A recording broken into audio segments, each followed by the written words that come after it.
And I said, oh no. And I've learned this thing as a husband, which is I know my wife is going to be right later. Later, she's right. Yeah, right. Right. But in the present, I want to fight and be defensive Yeah. and all that.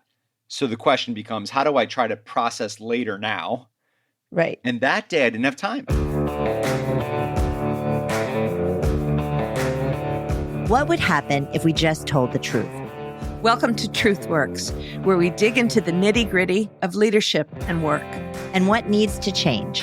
I'm Jessica Neal. And I'm Patty McCord. Our journey together started in HR, but trust us, it's evolved into something wild, honest, and well, a bit rebellious. So throw out the handbook. We're here to redefine rules to work for us, not against us. Let's dive into another episode.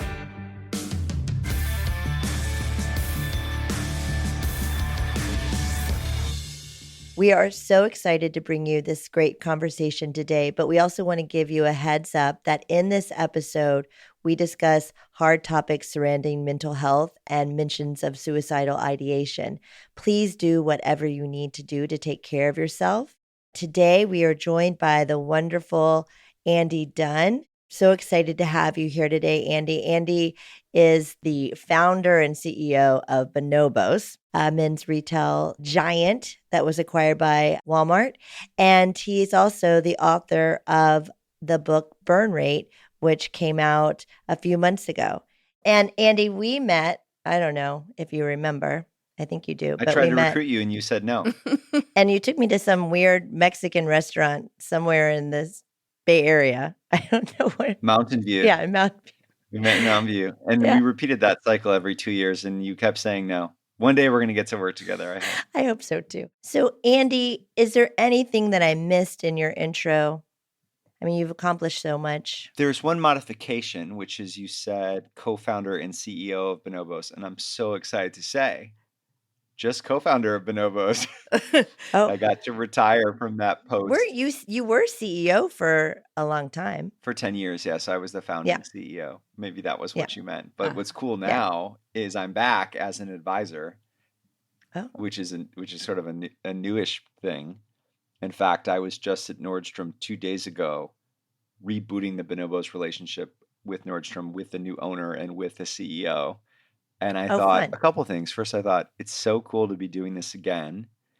And the second thing I thought was it's so great to be doing this again, not as someone doing it full time, but having it be just, Yeah, I mean, you were so raw and honest about your experience as a CEO. It's like, whew, I don't know how many people would be able to do that. Just really say, I fucked up. I was wrong. Yeah. I should have rethought it, because it's such a scary, thrilling journey. I mean, that's what I got from listening to you. It was like, and then it's high and then you're low and then you're high and then you're low. And then to have that happen, I love the juxtaposition between entrepreneur, bipolar. Is it the same? Is it different? Yeah. What are those incredible threads that weave in and out?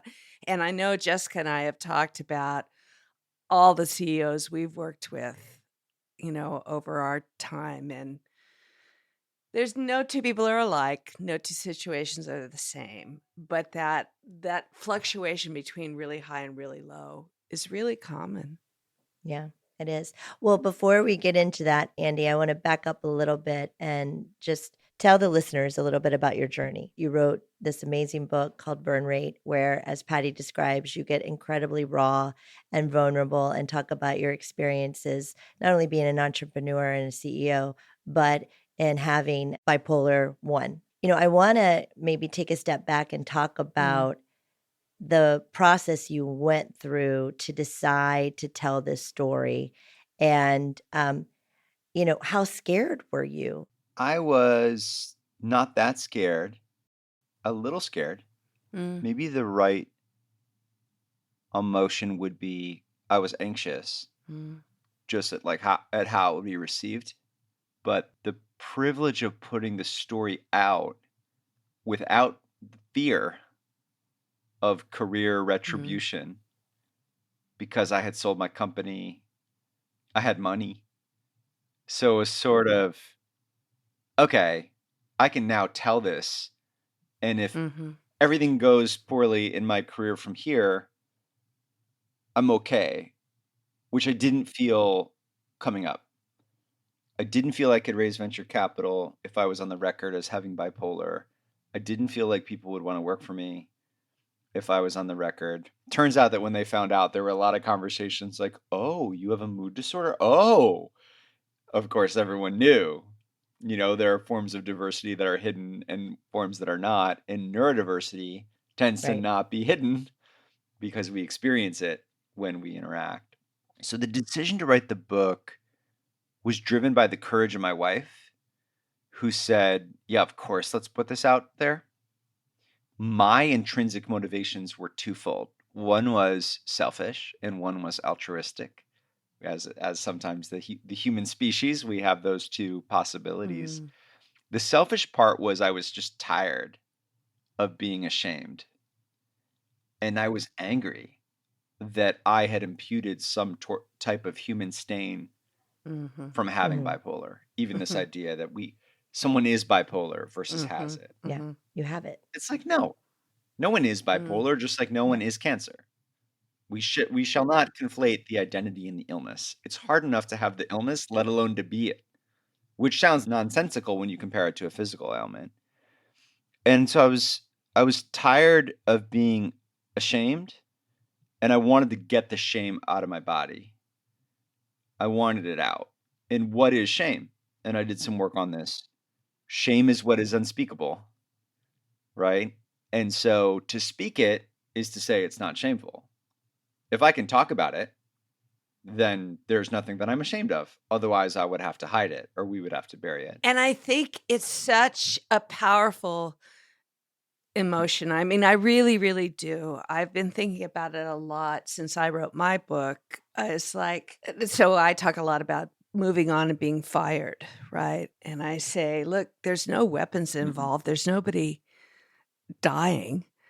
But you give you create this emotion, shame, which for all of us, I think as humans is like the worst, right? Because you experience first with your parents and then and on the career shame part, you remember every one of those incidents as if that happened yesterday. Oh, the scars don't go away.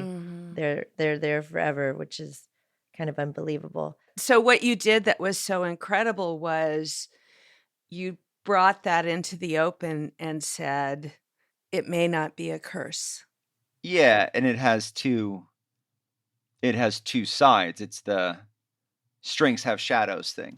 Yeah, I was going to bring that up. Can you elaborate on that for the listeners? Yeah, it's interesting. I was at a dinner recently with a bunch of folks talking about the intersection of mental health and leadership. And there is a thing which is the hardest thing that we face in our lives, let's call it in this case, like the shadow, has strengths too. And I was using this phrase, strengths have shadows. And there were two women at the dinner, and one said, oh, the gift is in the wound. And I thought, whoa, I might even like that better. And then another one said, the beauty is in the brokenness. And so I can remember going to a fortune teller on Broadway in New York one day. I don't know why. Wandered up. It wasn't You're just like walking down the street. I just walked down the street and I saw it and I said, you know what? I want to go in. Okay. And she looked at me and she said, and maybe this is just her standard line. She goes, you know that you're broken, right? Oh, wow. You know that you're split in two.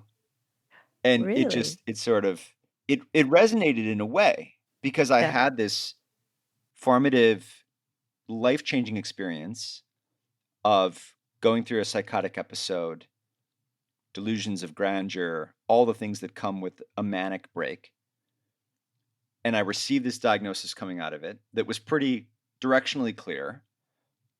And then I developed this really, really difficult depressive episodes that I explained away as job stress.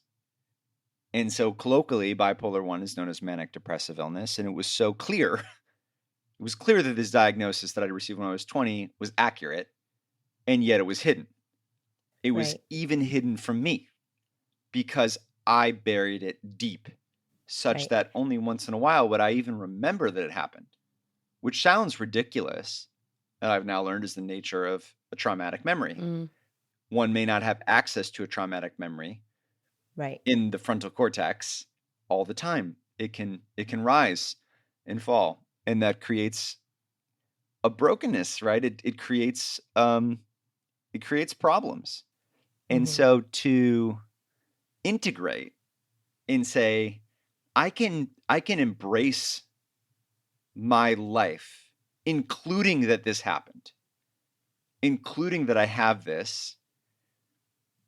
I don't want to say it necessitates seeing it as something with two sides, but wow, does it really help when we change the narrative and say, this thing that I processed as horrible at the time, maybe there is beauty in that. Maybe there is a gift in that. Maybe there are strengths in that. And then, by the way, you go to the data, which I know Patty will appreciate, the balance of art and science. You go to the data, and what does the data say? The data says that bipolar is 2% of the American adult population experiences bipolar, 11% of the entrepreneurial population. So it's 5-1. ADHD, 3-1. OCD, 3-1. Unipolar depression, 2-1. Substance use, X-1. Suicide, Y-1. All of these stripes of neurodiversity, for better and for worse, over-index in high-performing creative people. And so now when an entrepreneur comes to me and says, hey, I have bipolar, should I even do this? Should I raise money? I say, of course you should. You're 5 times more likely to be successful at this. And so let's stop denying that it's here. Let's actually recognize that maybe there's some superpowers in it, but let's not let those superpowers be an excuse to have the shadows and the brokenness and the ghosts and the wound run amok unchecked, which, by the way, is part of our modern ethos on great entrepreneurs. Is they're allowed to just be just let it rip. And that's also not okay because it does harm. We can harm other people. I'm thinking that you're a fortune teller. Even if that was their shtick, according to the data, she's right most of the time. She's right most of the time. That's true. Totally. Andy, so you're 20 when sort of your first episode happens, right? And then, you go to business school, graduate, you start, tinkering around and being an entrepreneur with ideas and things. And then, as your company gets going and you're hiring employees and you have your co-founder and there's a story behind that, like you knew that this happened but you pushed it deep down, right? And to your point, maybe couldn't even access the trauma. When you were feeling in those states depressed or sort of like, as you were saying, it was an excuse from maybe stress of work. Did you feel like, hey, maybe I should think back to what happened when I was 20? Did that feeling come up? Yeah. I had some moments where I felt so low, so lonely, so sad, so confused, to be someone who has a hypomanic side, where I felt there were times where I had so much energy, so much magnetism. People were coming to work for me, raised over 100 million. Times where I felt so high on life and having so much fun. It's hard to recognize. I found it was hard to recognize myself when I couldn't get out of bed. Because it was sort of, well, who is this person? And I internalized that as I have to hide this. I have to hide this because this is not the mask I wear for the world. And at some point, obviously, that's not a terribly healthy way to approach things. And of course, you can't get better, if you're I couldn't get better if I wasn't dealing with the depression. And so at some point I thought, I don't want to be here anymore, which is a first step on the suicidal ideation journey. It's kind of the top of the funnel for that. And that was a foreign feeling. And so I was afraid. And I went to see a therapist. And unfortunately, what happened, she was a great therapist on interpersonal dynamics. She helped coach me through my co-founder divorce. I remember her asking me, Andy, are you in touch with anger? And I was like, anger, what's that? I was like, I've seen people get angry. I've seen my mother angry. And she's like, no, but what about you? Are you in touch with anger? And I said, I don't get angry, which is what a very unaware person says in therapy. Right. And she said, I actually think you do get angry. I think you're furious with your co-founder. The reason why I think you get angry is that every human who's ever lived has been angry. Mm-hmm. And I think that sublimated anger can lead to depression. And that was both a brilliant insight, and it helped me, and it enabled me to express that anger in unhealthy ways towards my co-founder and to ultimately take action that led to the co-founder divorce. But it also provided a life raft for me to paddle away from the bipolar diagnosis that I knew was lurking, because there was now an explanation for my depression. Right. It was not this lingering bipolar. It was that I was angry at my co-founder. And then one day I pulled a doctor in my family aside, one of my aunts, and I said, I haven't been able to get out of bed all weekend, which I had told no one that. No one in my life knew that I spent the weekends in bed for months at a time. And she said, Andy, you have a really hard job. You're probably just exhausted on the weekends, which is such an Indian doctor thing to say to their Indian nephew. It's like such an immigrant thing. And so it was a two-sided thing where I knew on some level that this thing had happened. And somehow when I did make a cry for help, or I did extend a bid, it just so happened that folks thought, no, this isn't you. This is your job. This is the role. And it turns out that both can be true. Sure. It turns out that one can have a job that is a roller coaster, and that one can also have a mood disorder that amplifies those highs and lows. Those things can both be true. And gosh, is it so much more helpful when we're in touch with both of those and trying to deal with it rather than in denial or using one to explain away the other. Absolutely. So now you've launched the book, you've done a TED Talk. Yeah. And tell us how you feel now. I feel amazing. Is the shame gone? There are moments, there are weird moments where like I'll meet someone, I'll learn that they have bipolar, and I'll think, well, this dude's crazy. Like I'll have the story that society told me will happen in my own brain. Right. And then I'll feel ashamed of that. And so there are moments, but I will say I'm a changed human, because to have a secret and then to invert it, where it's not just a secret, but it's something you shout on a megaphone. It's not like I just got in touch with family and friends and dealt with this. It was, hey, hello world. Here's the truth about my story. And to be so accepted and even celebrated. Yeah. It's wild. This was the thing I thought I most had to hide from the world. And it turns out it was the thing I most needed to share. Yeah. To be fully known. Do you think that's what drives your empathy for investing in people who also have secrets? I think it's part of it. And I also know that the lows are bad no matter what. I think it's important. Let's never underestimate, when we're talking about bipolar, the degree to which everyone has an undiagnosed mood disorder. I don't mean that seriously. There is a difference. But the lows are bad for every human. There are just bad lows. Life does not... The Buddha was onto something when he said that life is suffering. And it may not be ongoing, but we all have moments of crisis. The loss of a loved one, the loss of our parents, breakups, financial stress, substance issues. The mental health issue of a family member becomes a mental health crisis for the family. There's no way to make it to 40 without having been absolutely thrown on your ass by something, getting fired from a job. There's so many of these things. And so I do like to say to entrepreneurs when I get to back them, I'm not going to be that useful to you over time because I have like too much stuff going on. But I do want you to call me on your darkest days. When you want to quit, when you need to sell your company, when you're ready to give up, when you are having that co-founder divorce. I want to be the person that you feel like no one, you can't talk to anyone. Certainly not in your shareholder group. And I love that. I'm your darkest day.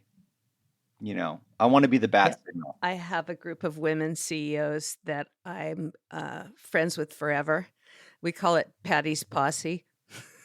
and somebody's like, we should get T-shirts that say Patty's Posse. I'm like, I'm not really sure.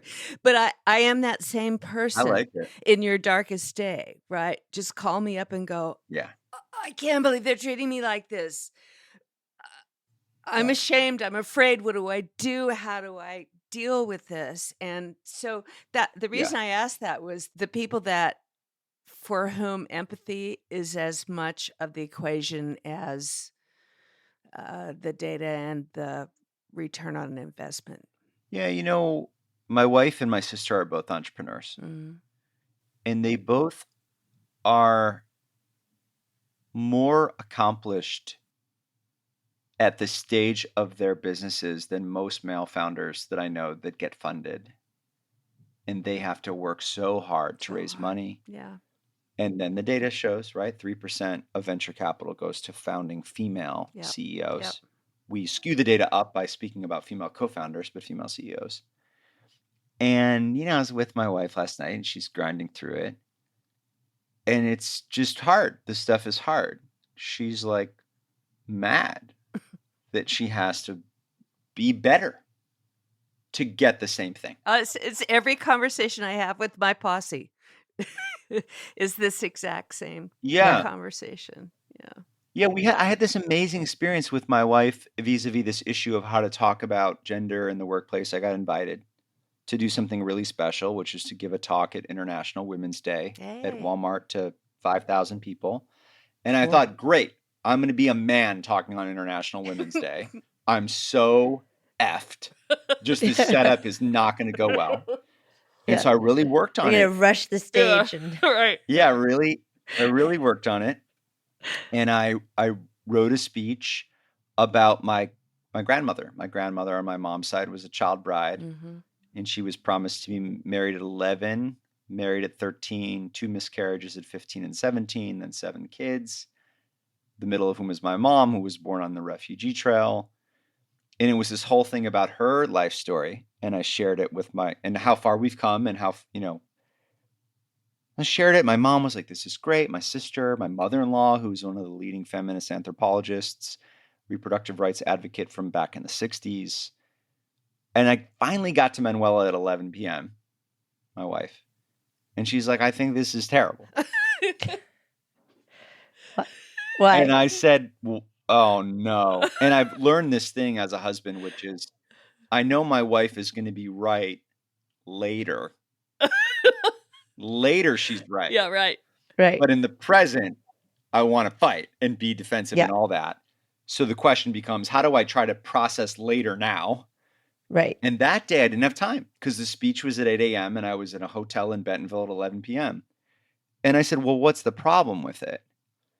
And she said, your grandmother's story is beautiful, but I don't care. I don't care how far we've come from child brides to 2020. I want what you have. Manuela. I want male privilege. I want to be able to suck at what I do and still get promoted. That's right. Yes. So let's talk about the gap between where we are now and where men are, not the progress, because I don't care. Right. And it just blew my mind. So I said, what do I do? And she said, well, why don't you just talk about all the times you've gotten it wrong in our relationship? Ooh. And so I went back and wrote a top That's so 5. like only like 1 or 2 things. No, it ended up at 17 things. It ended up at 17 things and it was 4 a.m. And I didn't have time to clear it with Walmart PR and comms because there was some vulnerable stuff in there. So I just sent it straight to the CEO of Walmart, Doug McMillan. And I said, can I share this at the speech tomorrow? And 5 minutes later, he was like, go for it. Oh, great. Go for it. And so that's, Patty, that's what motivates me, is trying to close that gap. Yeah. Reed Hastings, the CEO of Netflix, said to me one time, I mean, I get it, but you were never really discriminated against. I mean, like, really, give me an actual example in your life. And I said, they always got the promotion, and I was clearly better. Everyone knew. Yeah. They knew, right? They would apologize. We're sorry, but, you don't have what it takes. Like the third rail, I would call it. It's like, yeah, you could have said, Reed, right now. Right now, that's what I was thinking, Patty. Like right now, you're doing what my reality is rather than me. Yeah. Like, no, we totally got there. I mean, we had lots and lots of conversations about that. But the fact that, and this is probably 20 years ago, 25 years ago, that he would even like honestly, innocently say, yeah, but you're you. And so that didn't happen to you. Do you two feel like that gap was closed at Netflix? Can you be incompetent at Netflix and get promoted the way that, as a woman, the way that men sometimes do? I mean, I know it's a great talent density. I listen. I think Netflix is not immune. I mean, the world is not immune to these things. Do I think we did a better job at trying to recognize that, own that, peel the layers back to keep ourselves honest in decision making? I think we did. I think we tried. But, I mean, bias and the way that we were taught to do things is just it's so inherent. So Jessica and I were just talking about this the other day about I said one of the things that I was ashamed of in my looking back in my career was that I coached women for years to say, nut up, be aggressive, take your stand, that's how you're going to get ahead. And Jessica goes, I think I was one of those people. I was. And look, and I don't, regret you telling me those things because they were helpful to me right? in the moment and the time. And it worked. And I did. So what's the shame? What's the shame about, Patty? That I didn't try and work on the men that I worked with to say, hey, Jessica has a different way of influencing people. And it's as effective as nutting up, right? So if you advise now with your wisdom, what would you tell people, Andy? Well, I am inspired by your reframing of it's an issue for men more so than for women, right? The whole point of here's how you have to do better puts the onus back on the woman to be the one that has to show up in a different way in the conversation. And so I think that resonates for me. And I also find it challenging because I think there's not a mindset of male allyship naturally from what I can tell in the circles that I've traveled in. It's more the exception, not the rule. And let's focus on the exception. I recently met one of the best people in the technology ecosystem here in Chicago, where I now live, which, by the way, is a short list. This ecosystem is challenged. It reminds me of when we got to New York in 2007, and it was not impressive. And New York came along. Yeah, in the last remember 15 that years, too. And I think we can make a lot of progress in Chicago. I do. But what I really loved about him is he said, basically, if you have a above threshold idea, he will write a check sight unseen for between $100,000 and $250,000 to a woman or a person of color that's building a business, because those checks are so hard to come by. And when people know that his name is on the cap table, he knows, without saying it this way, he knows that everything is going to be easier from there because he's on the cap table. And he knew he had that power, and he's worth probably $100 or $200 million. And so 10 $250,000 checks a year is a rounding error for him. And this, he's going to make a lot of money on one or two of those deals. Of course. Right. Right. Because the distance traveled is longer, right? To get to the same place, you have to be better, which means that if you do get the opportunity, he's going to do great. It's like, don't do it because it's the right thing to do. Do it because you're greedy. You know what I mean? And maybe we need do it because you make a whole new vocabulary around, just do it because you're greedy. Yeah. I want to bring us back to, and speaking of influencing, I want to bring us back to mental illness for a second, because we could talk about women issues for a long time. I'm sorry, Jess. I don't know. For like our entire lives, eternity of the show, we could talk about women issues. However, I want to talk a little bit about, Andy, like the impact that I know you've had, but I want to talk about the impact that you think you've had on mental illness at work. And what do you see in terms of companies changing their processes, policies to support folks in a different way? I think that movement had started to happen in some of parts of the world for work. Yeah. But do you think you've given that a kind of shot up in terms of momentum? Look, I think it's one of the great things in the zeitgeist when you can feel it changing right in front of you. Like I remember when I got to New York, I hadn't really been immersed in LGBTQ communities before until I worked in fashion. And only when I became very close to people who I worked with did it strike me as, wow, these folks on my team can't get married. That law didn't change until 2015, I think, in New York State. And I remember being at a gay show tunes piano bar called Marie's Crisis in the West Village the day that the law passed.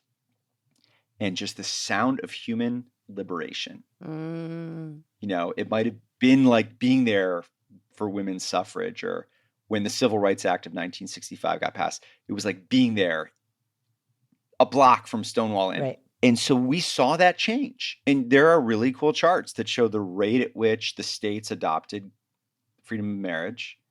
You can see similar charts for other civil rights movements, like how from when the movement started to when it became the law of the land. Interesting. And through our country, as we know, that moves through states. Yeah. And sometimes, by the way, it goes backwards, right? As it has with reproductive rights. I feel like we're living through that right now with mental health and mental illness in the workplace, that it's changing right in front of us. And part of the reason for that is it's a bipartisan issue. There's not a debate really about mental health between the parties. There might be a debate about what to do about it. But North Carolina and New York both had bills on the table for $1 billion investment in mental health. They both did, right? Meanwhile, we have so many people influencing a change in the conversation. We have it through music and the arts, right? We've had it with athletes. We had a woman say, I'm not going to perform at the Olympics, Simone Biles, because I'm not well right now. And there was a lot of noise, and then come back at the most recent World Championships and be like, okay, I'm back on. And the way she showed up was, I'm not well right now. So we've seen it in sports. We've seen it in the arts. I like to say we love our entertainers crazy, because what's the difference between an entertainer and a CEO? They're there to entertain, not to shepherd capital. And capitalism is driven, it turns out, by capitalism, by motivation for capital. And so the interesting thing with the conversation in the business community is, well, can I entrust this person if they have this mental health issue, or God forbid, a mental illness, or God forbid, what's classified as a severe mental illness, bipolar 1. Like, just think about the question. Would you give $128 million to a person with a severe mental illness? Just sounds like no, right? But that's exactly what already happened. Right. Because that was me. Yeah, I was like, I would give it to you all day. Well, and that's the thing. We already do.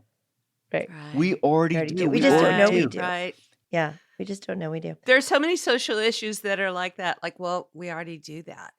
And you know what I'm thinking as you're talking is one of the things that Jessica and I rail against is, well, policy's not going to fix this one, right? You're going to have something in the employee handbook that says, if you have a mental illness, check A. Totally. It's about really understanding the complexity of the situation. Yeah.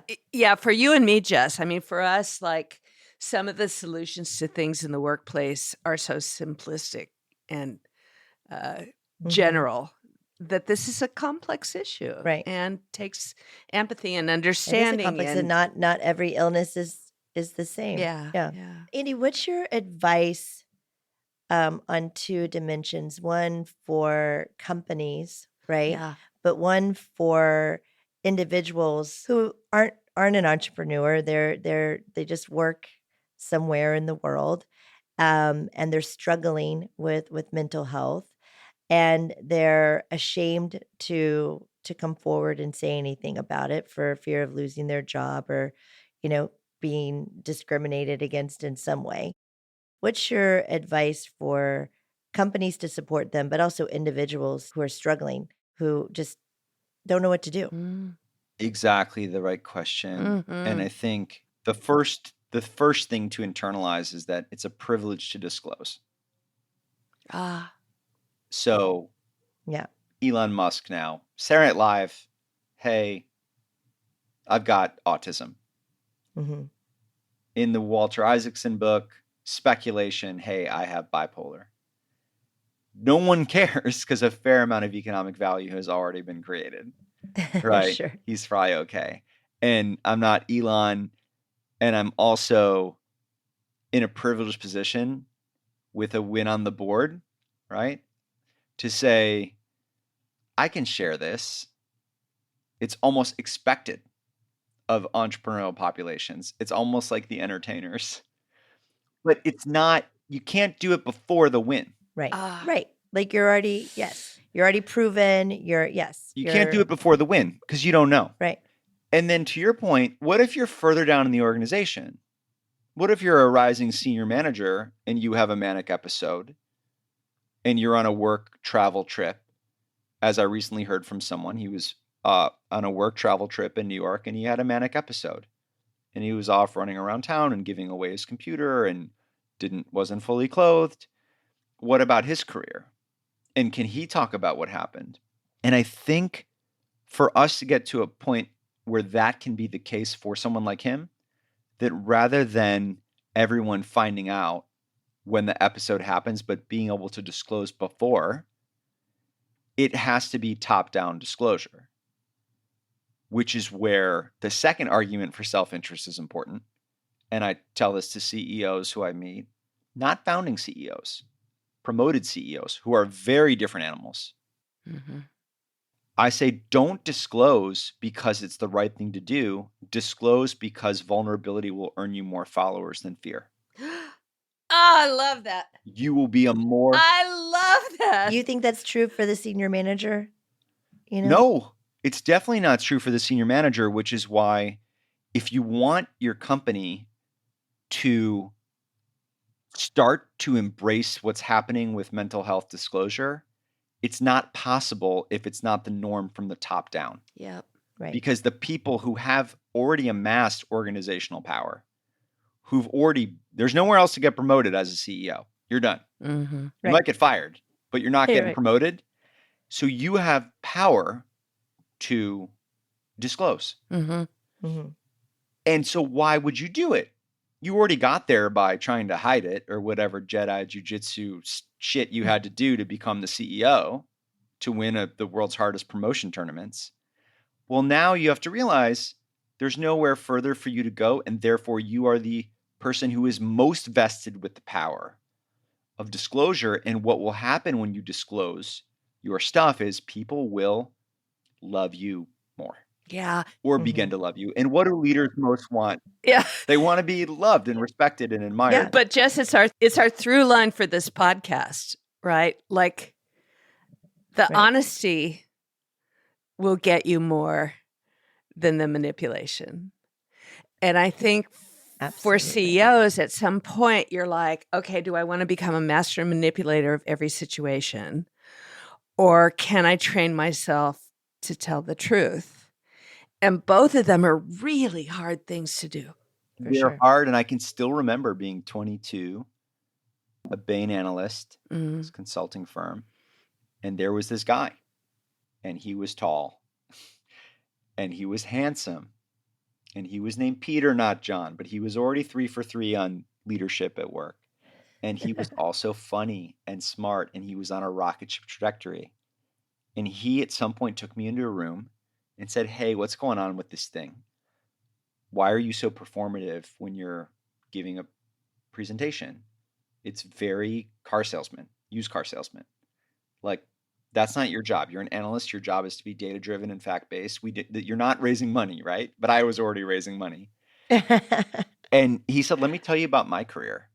I almost got fired here during my first year. And I just remember leaning in. I wanted to work for Peter more. I respected him more because he was telling me something I didn't expect to hear." Mm-hmm. And I thought, I remember the moment where we were, the office, because I was so surprised that this paragon of success to me, who I idolized as the manager on my project, was telling me something so real, so raw. He was telling me about how insecure he was still. And for him, it was, am I going to make partner or not? And that's the good stuff, is the recognition that we can get more done if we are selectively vulnerable. And what I mean by that is, it doesn't mean with everyone, it doesn't mean right away, and it doesn't mean you have to go all the way, right? I love that. So where do we start? It might be we start in a conference room with one of our peers or with that person that works for us. It doesn't start at the fireside chat in front of the whole company. Mm-hmm. But for the CEO of the company, it only takes a minute to change the whole company. That's right. Yeah. All you have to say is, "My daughter is going through a really hard time right now. She's with her permission, right? Here's what's going on." Or, "I'm having a hard time with this." It just takes a minute. Yeah. And the whole culture changes. Or you're with your staff and you say, like, look, everyone, I just want you to know right now, I'm struggling with something. I'm having a hard time in my marriage, and we're working through it, and so if I seem a little off this week, and all of a sudden, what's just happened? The water has changed. It's become a little warmer, and it's made a safe space for, you know what? Maybe I can talk to that person about what I'm dealing with. Yeah. Maybe it is okay. And we need that. And then we need CEOs to realize investing in employee mental health is not a cost center, it's a profit center. Yes. Because we're information workers for the most part, and the circles that we travel in, and therefore better mental health leads to increased productivity. Right. So it comes back to, like, do it because you're greedy, and do it because you want people to follow you, and do it because you want power and influence, and do it for all those reasons that are in your self-interest. Yes. And if you don't, you're missing an opportunity to go further in your own career. And your own life, right? And your own learning, right? Yeah. And I think, like, the motto of this show is going to be, do it because you're greedy. And I love that. And it's, I think, Andy, you're so right. You can, and I coach CEOs, founders on this all the time, is that, the art of vulnerability, right? And to your point, it's not like you're vulnerable 100% of the time, all the time. It's a brief moment that builds amazing trust, and where these people who are coming in every day working for you, like, not spending time with their families, they see you as a human being, right? The amount of support and love and example that you can set. And to your point, you have a privilege and you have a power. And so I do think leaders recognizing when to flex that is incredibly important. Now we're going to dive into confessions. If you've got one you'd like to share, there's a link in the show notes. But Patty, why don't you kick us off with today's? To what extent should a company support mental health issues? I'm trying to develop a fair mental health leave policy for the company, and we don't have long-term disability benefits, and I'm wondering if that's putting us in some tough situations. We do, however, have paid sick leave, which can be used for mental health days. An employee has had to use both their vacation and their sick leave due to mental health reasons. The question is, how do we address mental health in our company via mental health leave policies and the leave policies that are for physical health issues? And do we develop a policy for it? And how do we make it accessible for our employees? Absolutely. And I think it's a great question. How far should a company go to support their employee on this dimension? I think you go, to your point, Andy, as far as you can go, right? Because it is a profit center. It's, what you're going to invest in this will get more productivity with your employees, not less. But I'm also weary of policy per se, because these struggles are not one size fits all, and they come in different shapes and sizes and timeframes. But I do think it's an important thing for companies to discuss. It brings to mind a friend of mine recently got engaged. And in between the engagement and the wedding day, he learned that his bride-to-be, who was in her early 40s, had stage 4 metastatic liver cancer. And through the grace of God and good medical care, she's getting there. But she's having a difficult year. Chemo, Yes. surgery. She's going to be out for a while. And I was asking him just the other day, what's her comp like? And she works at a very profitable software company. And he said 66% at this point of her base. But her base is low because she works in sales. Which is a really intriguing issue, because her actual comp, if she was working, would be like 300-400, but instead the base is low, so she's making like 60 on a 100K base. Which is sort of to our points. So look, first, I think it should be no less than what the benefit would be for a chronic physical issue. And then to your points, it's nuanced. If I can't work for 6 months due to depression, but I'm not taking antidepressants and not in care, I don't know. If one isn't taking accountability, I may have bipolar and I'm working my butt off to get better, and I had a manic episode and it was a challenge. Or I maybe have 6 weeks of mania because I'm not taking my medication. These are different situations. And so with mental health in particular, it's challenging to know whether people are taking care of themselves and whether or not they can afford the care that they need. And so it actually becomes an insurance policy issue as well, because the insurance reimbursement rates for mental health care are so low that sometimes we can't afford the quality of care that we need. And the example I give is my own psychiatrist. He charges $1,100 an hour for 45 minutes, and I need to see him twice a week because I have an issue that I have to stay on top of, and he's fabulous, and also who can afford $100,000 of out-of-pocket expenses, and the reimbursement rate is 9%. So this one is intersectional as a challenge, because I agree. There's a lot wrapped up in here. And I also think, to the point of knowing whether someone is getting care and if they're taking their medicine, I think, employers really struggle with asking those questions as well, and knowing, from a compliance or legal perspective, how what they can and cannot ask. Right. And so it's a super tricky place. I got a note yesterday from a woman who was disclosing her journey with bipolar, and she said, and anonymous of course, "You have built a family, you have proven yourself as an entrepreneur, you enjoyed the fanciest mental health care available.